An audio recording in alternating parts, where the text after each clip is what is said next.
In this podcast episode, Joe Rogan welcomes Mike Benz, a prominent figure in the discussion surrounding U.S. foreign policy, censorship, and the intricate web of government and non-government organizations.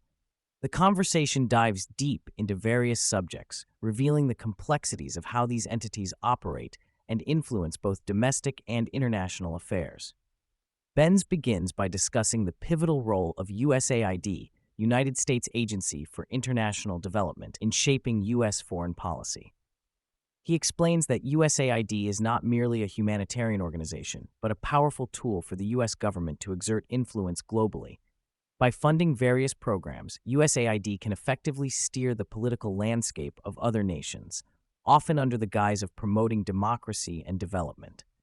Benz emphasizes that this approach has been a long-standing practice, dating back to the post-World War II era when the U.S. sought to counter Soviet influence.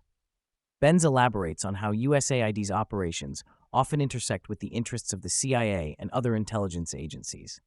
He argues that USAID can conduct activities that the CIA might find too politically sensitive or risky, allowing for a level of plausible deniability. This relationship enables the U.S. to engage in covert operations while maintaining a facade of humanitarian intent. The implications of this duality are profound, as it raises questions about the ethical considerations of using aid as a means of political leverage.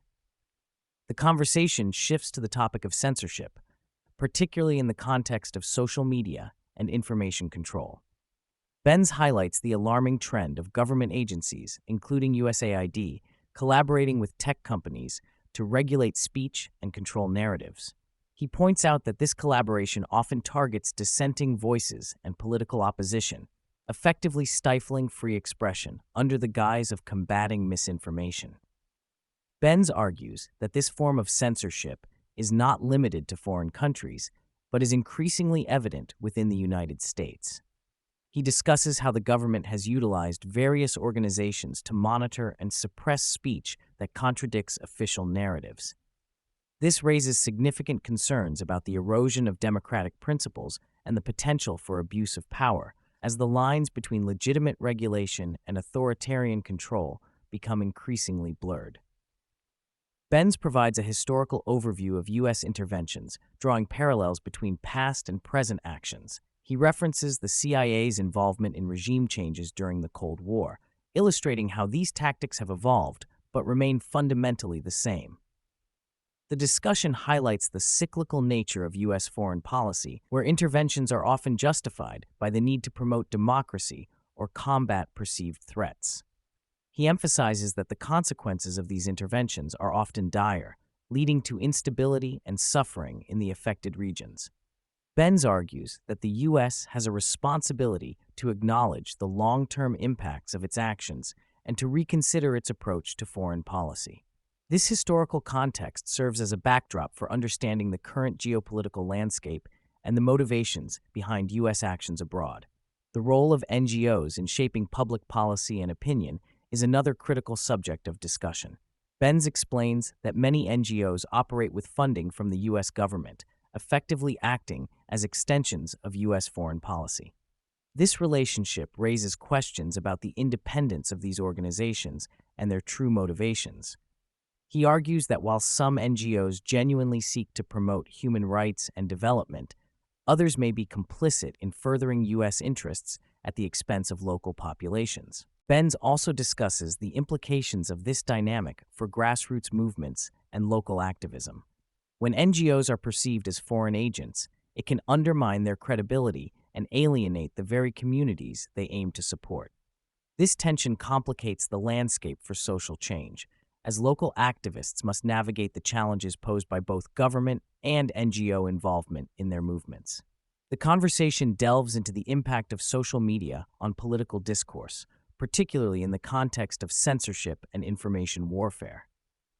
Benz argues that social media platforms have become battlegrounds for competing narratives, with government entities actively seeking to shape public perception.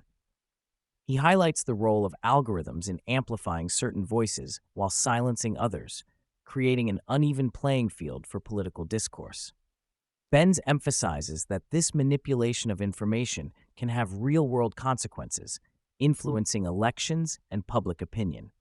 He warns that the increasing reliance on social media for news and information makes society vulnerable to propaganda and misinformation campaigns.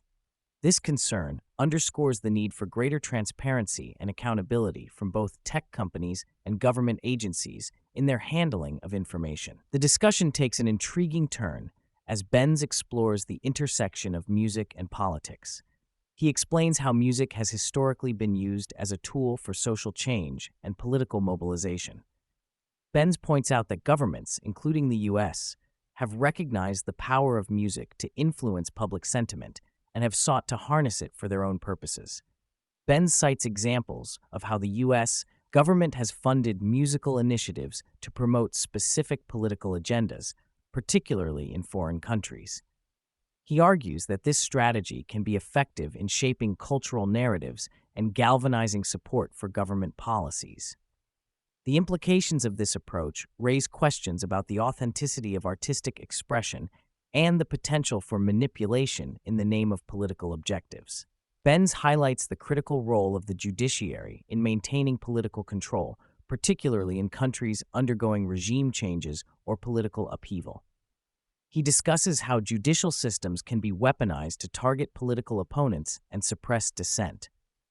This manipulation of the legal system poses a significant threat to democracy as it undermines the rule of law and erodes public trust in institutions. He provides examples from various countries where judicial actions have been used to silence opposition figures and consolidate power. Benz argues that this trend is not limited to foreign nations. Similar tactics can be observed in the U.S. as well. The implications of this dynamic are profound, as it raises concerns about the integrity of the legal system and the potential for abuse of power by those in authority. The conversation shifts to the global nature of information warfare, with Benz emphasizing that the tactics employed by governments are not confined to their borders. He explains that information warfare has become a key component of modern geopolitical strategy, with countries engaging in campaigns to influence public opinion and destabilize rival nations. Benz argues that this global landscape complicates the fight for free speech and democratic values as governments increasingly resort to censorship and propaganda to maintain control. He warns that the interconnectedness of the digital age makes it easier for these tactics to spread, posing a significant challenge to those advocating for transparency and accountability.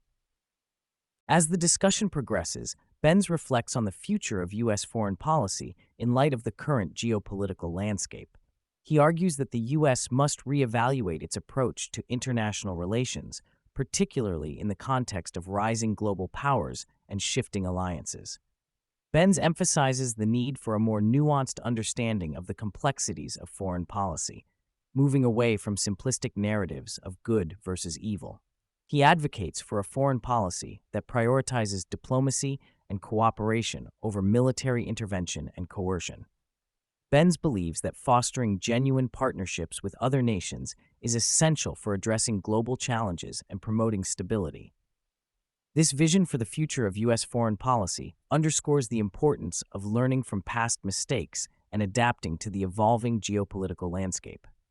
Benz concludes the conversation by stressing the importance of public awareness and engagement in shaping the future of U.S. foreign policy. He argues that citizens must be informed about the actions of their government and the implications of those actions on both domestic and international fronts. Benz emphasizes that an informed public is essential for holding government officials accountable and ensuring that foreign policy aligns with democratic values. He encourages listeners to critically examine the narratives presented by mainstream media and to seek out diverse perspectives on complex issues. By fostering a culture of inquiry and engagement, Benz believes that citizens can play a vital role in shaping a more just and equitable world.